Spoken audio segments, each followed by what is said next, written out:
Hello friends, welcome to our channel crypto with Vishal. सबसे पहले guys आप सब लोगों को होली की बहुत बहुत शुभकामनाएं। आज के वीडियो में बात करेंगे कई सारी चीज़ों के बारे में, जैसे कि क्या चल रहा है मार्केट के अंदर, चार्ट्स क्या बोल रहे हैं, ऑन चेन डेटा के बारे में बात करेंगे। इसके अलावा फंड बहुत सारे चल रहे हैं, क्या हो सकता है उन फंड से, क्या फिर से क्रैश देखने को मिल सकता है। और ऑन चेन डेटा में ये एक बड़ा मूवमेंट देखने को मिला है, लिटरली बहुत बड़ा मूवमेंट है, वो भी क्या है उसके बारे में आज के वीडियो में बात करेंगे। और छोटा सा फ्लो की इनू का भी एक अपडेट है, वो भी हम लोग आज डिस्कस करेंगे। सबसे पहले चलते हैं हम लोग बिटकॉइन के चार्ट पे, क्योंकि जो चीज़ें मुझे बतानी है वो बिटकॉइन के चार्ट से रिलेटेड है। तो सबसे पहले बिटकॉइन के चार्ट में, और उससे पहले क्रिप्टो एनालिसिस का वेबसाइट पूरा देखिएगा वेबसाइट, क्योंकि बहुत इंपॉर्टेंट चीज़ें हैं जिनके बारे में डिस्कस करने वाले हैं। तो मार्केट कैप अगर हम लोग बात करें तो करंटली चल रहा है 1.03 ट्रिलियन, 1.02 ट्रिलियन कल था, लगभग वहीं पे है। वॉल्यूम 20% बढ़ा है, क्योंकि वीकेंड जो था वो खत्म हो गया, उस वजह से इनफ्लो का कोई डेटा अवेलेबल नहीं है। फियर एंड ग्रीड इंडेक्स अभी न्यूट्रल में है 49। पिछले एक घंटे की अगर हम लोग सेंटीमेंट के बारे में बात करें तो वो यहाँ पे बाई की तरफ है। और अगर ओवरऑल हीट मैप देखें तो BTC 0.46% और इथीरियम 0.94% अप यहाँ पे दिखाई दे रहा है।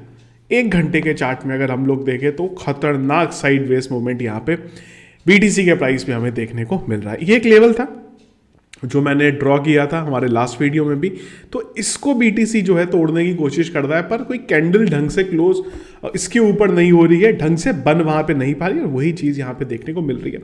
छोटे टाइम फ्रेम में हमें फिलहाल ये चीज़ देखने को मिल रही है।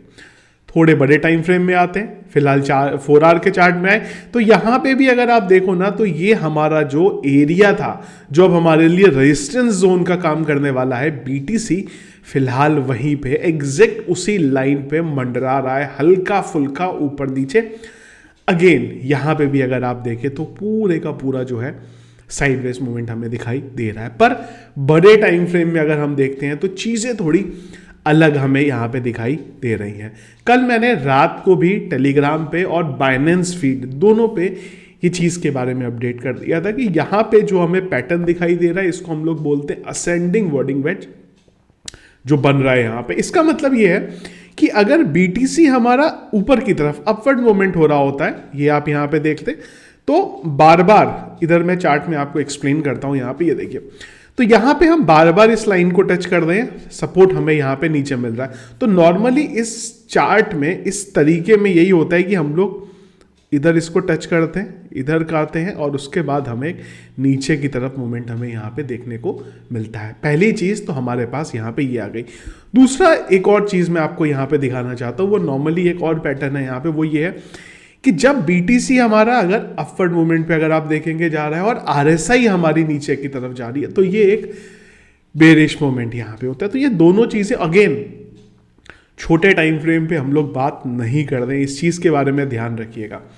हम लोग बात कर रहे हैं बड़े टाइम फ्रेम के बारे में, और मैं चार्ट्स के बारे में यहाँ पे बात कर रहा हूँ। मे बी BTC अगर यहाँ से इस एरिया को फिर से टच करके इधर से ऊपर निकल जाता है और इधर से ब्रेक कर देता है तो अलग बात है, पर जो चार्ट्स हमें दिखा रहे हैं हम लोग फिलहाल उसके बारे में बात करें तो ये दोनों इंडिकेटर अगर मैं आपको देखूं तो ये थोड़ी सी बुलिश चीज़ें नहीं, हमें बेरिश चीज़ें दिखा रहे हैं। दोनों पैटर्न को देखिए RSI अगर आप देखोगे ना तो नीचे की तरफ जा रही है यहाँ पे, और BTC ऊपर की तरफ जा रहा है यहाँ पे। तो ये एक तो इंपॉर्टेंट चीज़ हमें इसके बारे में यहाँ पे बात करनी थी। दूसरी, ऑन चेन डेटा नॉर्मली मैं वीडियो में अभी तक ऐड नहीं करता हूँ। मुझे आप लोग प्लीज़ कमेंट बॉक्स में बताइएगा कि क्या हम लोग डेली ऑन चेन डेटा को भी लाएं, क्योंकि नॉर्मली जब मुझे कुछ एनालिसिस करना होता है तो मैं उसके लिए करता हूं। पर अब शायद लोगों में अवेयरनेस आ रही है, आप लोगों के क्वेश्चन आ रहे हैं कि नहीं यार ऑन चेन डेटा के बारे में कुछ बताएगा, तो आप मुझे प्लीज़ कमेंट बॉक्स में बताइएगा। छोटी सी चीज़ों के बारे में हम लोग अभी यहाँ पे डिस्कस करते हैं, बहुत ज़्यादा डिटेल में नहीं, बहुत छोटी सी लेवल पर बात कर रहे हैं यहाँ पे।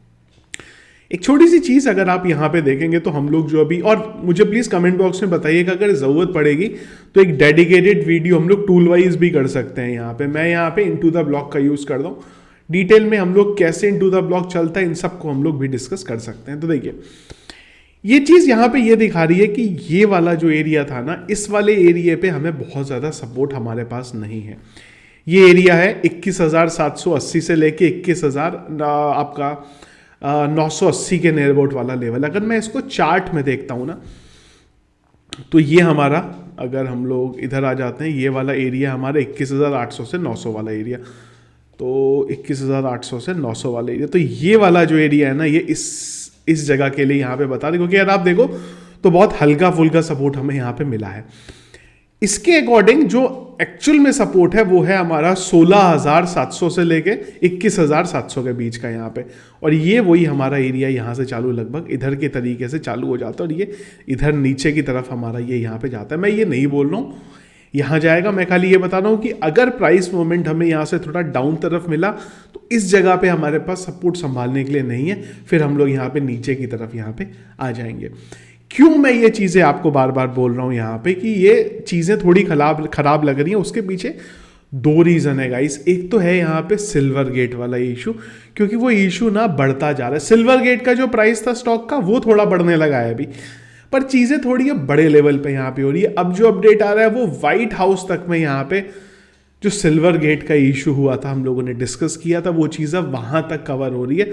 तो ये कहीं ना कहीं यहाँ पे ना थोड़ा इशू जो है क्रिएट कर सकती है आने वाले टाइम में। और दूसरा जो सबसे बड़ा फंड है मार्केट में वो है यहाँ पे BUSD का। BUSD का इसलिए भी फंड है क्योंकि वॉल्यूम जो है BUSD का अगर आप देखेंगे लगातार गिरता जा रहा है। अगर हम लोग ज़्यादा बड़े टाइम में नहीं जा रहे, अगर हम लोग 12 फरवरी की बात करें तो 12 फरवरी को इसका वॉल्यूम करीब करीब 16 बिलियन का था, और वो घटते घटते घटते घटते घटते 8.6 बिलियन के नियर अबाउट आ गया। अगर आप देखो ना तो हाफ हो गया है, और ड्यूरेशन कितना लगा है, 22-23 दिन लगे हैं यहाँ पे खाली। तो वॉल्यूम क्योंकि इससे पहले ना ये 16 बिलियन का नियर अबाउट वॉल्यूम जो था ना, ये कंसिस्टेंट 16-15 रहता था। पर वो जो पैक्सो वाला फंड क्रिएट हुआ है तो BUSD की वैल्यू यहाँ पे नीचे गिरती जा रही है। बाइनेंस ने ये चीज़ बोली है कि जो हमारा वाला BUSD है जो हमारे पास है वो ठीक है, वहाँ पे कोई दिक्कत नहीं है, लेकिन ओवरऑल स्टेबल कॉइन के लिए यहाँ पे थोड़ा सा प्रॉब्लम आ रही है। SEC का हम लोग जानते ही हैं, वो अगेंस्ट में बैठी हुई है स्टेबल कॉइन के। तो ये चीज़ें थोड़ा सा ना नेगेटिव मार्केट को यहाँ पे कर रही है। तो आने वाले टाइम में ये दो अपडेट हैं जो एक हल्का सा भी फंड लेके आए ना, तो ये जो दोनों पैटर्न्स के बारे में मैंने आपको बात करी है, ये दोनों पैटर्न्स हमारे ट्रू हो सकते हैं। ऐसा नहीं है कि ये टाइम पे मैंने मेरे सारे क्रिप्टो करेंसी बेच दिए हैं यहाँ पे, या मैं बाय नहीं करता हूँ। मैं बाय करता हूँ यहाँ पे, हल्के फुल्के अमाउंट में बाय करता हूँ, लेकिन ये चीज़ें ज़रूर हमें ध्यान में रखनी पड़ेंगी कि ये दो चीज़ें इंडिकेट हमें, ये दोनों पैटर्न जो मैंने आपको बताया और ये जो दो अपडेट हैं, MTGOX का भी अपडेट है, बहुत बड़ा नंबर होता है यार, 142K BTC बड़ा नंबर होता है, लेकिन वो उतनी बड़ी चीज़ नहीं है जितनी बड़ी ये BUSD वाला और ये जो सिल्वर गेट वाला फंड क्रिएट हो रहा है। ये MTGOX वाला जो इशू है वो एक बार आएगा, सितंबर तक रोल आउट होगा, चीज़ें रिजॉल्व होना शुरू हो जाएंगी। पर अगर ये दोनों फंड बढ़ गए ना तो ये कहीं ना कहीं थोड़ा ज़्यादा पैनिक कर सकते हैं। देखेंगे धीरे धीरे आगे जो है किस तरीके से चीज़ें चलती है, तब हम लोग इसके बारे में बात करेंगे।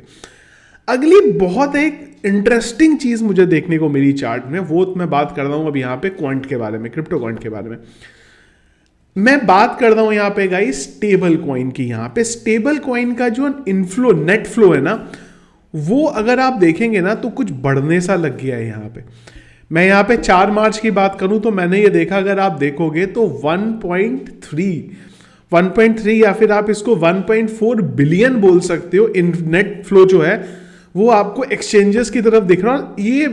ये स्टेबल कॉइन का है, मैं BTC की बात नहीं करता हूं, यहां पे आपको ध्यान रखना पड़ेगा। ये एक्सचेंजेस का है, तो एक्सचेंजेस पे इतना स्टेबल कॉइन कहां से आ गया ये नहीं पता मुझे इसका आंसर, लेकिन ये एक अलग कहानी है कि एक्सचेंजेस में आया तो क्या बाय करने वाले हैं यहाँ पे, क्योंकि इंपॉर्टेंट चीज़ है जो पॉवेल है उनकी स्पीच भी आने वाली है, तो वो क्या वहां बोलेंगे, क्या उस वजह से USDT को लाया गया है या मार्केट को उठाने वाले हैं।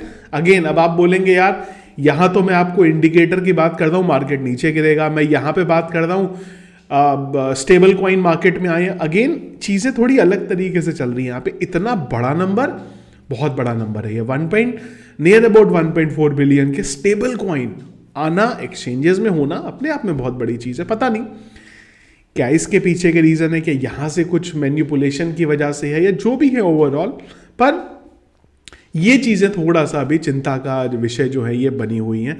तो तो एक बार ये चीज़ें थोड़ा क्लियर हो जाएंगी ना, काफ़ी चीज़ें हमें आएंगी। दूसरी एक और बड़ी चीज़ थी, बैंक ऑफ अमेरिका का स्टेटमेंट मुझे अभी भी ध्यान है, 6% इंटरेस्ट रेट जो उन्होंने बोला था, तो वो ओवरऑल अगर मैं देखूंगा ना तो थोड़ा नेगेटिव चीज़ें मार्केट पे भी हावी, और नेगेटिव चीज़ें ही अपने आप में बहुत बड़ी हैं। कई बार ये भी चीज़ें हमें देखने को मिलती हैं कि ये मैन्युपुलेट करने के लिए नेगेटिव न्यूज़ लेके आई जाती हैं और वेल्स पीछे से कुछ और करके चले जाते हैं, मार्केट स्काई रॉकेट यहाँ पे हो जाता है। आप लोगों को याद होगा तो मैंने थोड़े दिन पहले ये चीज़ भी बोली थी कि जितना BTC ने 25,000 के लेवल पे ट्राई करा है, अगर इस बार दोबारा ट्राई करा ना वॉल्यूम से, तो तोड़ के ले जाएगा ऊपर की तरफ। क्योंकि पीछे वाली भी साइकिल में अगर आपको याद होगा ना, हमने पहले भी देखा था, वो टाइम पे भी BTC ने बहुत स्ट्रगल किया था वहां पे, इस एरिया में फिर से स्ट्रगल करा। तीसरी बार अगर वो आया ना और वॉल्यूम मिला तो वो ऊपर वहां से निकल जाएगा। अगर वो ऊपर निकल गया तो ये जो पैटर्न्स की हम लोग बात करते हैं, ये सारे के सारे वहां पे फॉल्स हो जाते हैं। जो दोनों मैंने पैटर्न करी है, दोनों के दोनों वहां पे फॉल्स हो जाएंगे। लेकिन जो पैटर्न चल रहे हैं उस पर थोड़ा ध्यान देना पड़ेगा। अगेन, ध्यान देने का मतलब ये नहीं है कि सब शॉर्ट पे कॉल मार दो। यहाँ पे पैटर्न्स हैं, पैटर्न्स रॉन्ग हो सकते हैं, पैटर्न्स को मैनिपुलेट किया जा सकता है, पर हाँ, जो चीज़ें हमारे सामने हैं हमें उसी के चीज़ों को देख के आगे ट्रेड लेना है। ट्रेड अगर आप ले रहे हैं तो मेरा मानना यहाँ पे ये है कि अपना प्रॉफिट बुक करते रहिए, ज़्यादा बड़े में मत जाइए कि 20% 30% में मत जाइए।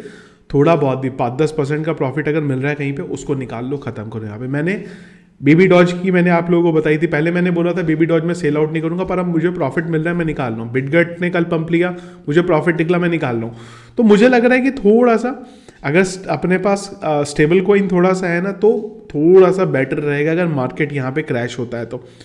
अब यहाँ पे भी थ्योरी है कि अगर USDT USDC क्रैश हो गए तो क्या होगा, देखो वो तो फिर अलग ही सीन है, उस केस में तो खैर पता ही नहीं क्या होगा। पर हाँ, अगर प्रॉफिट कहीं पे मिल रहा है, मुझे लगता है कि उसको थोड़ा सा ले, क्योंकि अगर प्रॉफिट कम भी मिला ना कोई बात नहीं, पर अगर बिल्कुल ही नहीं मिला तो वो यहाँ पे गड़बड़ हो जाएगा।